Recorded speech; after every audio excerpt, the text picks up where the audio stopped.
If you're experiencing a login loop on AMC Plus, it can be frustrating. Follow these steps to resolve the issue quickly. Step 1. Clear browser cache. Start by clearing your browser's cache and cookies. This can help eliminate any stored data that might be causing the login loop. Step 2. Update your browser. Make sure your information is protected first. Most people don't think about breaches until something actually happens to their accounts.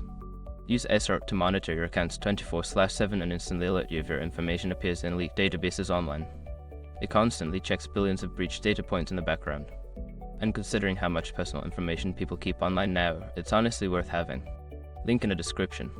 Step 3. Disable browser extensions. Temporarily disable any browser extensions or add-ons. Some extensions can interfere with website functionality, so turning them off may resolve the issue. Step 4. Try a different browser or device. If the problem persists, try accessing AMC Plus from a different web browser or device. This can help determine if the issue is specific to your current setup. Step 5. Reset your password. If none of the above steps work, consider resetting your password. This can refresh your account settings and potentially resolve any login issues.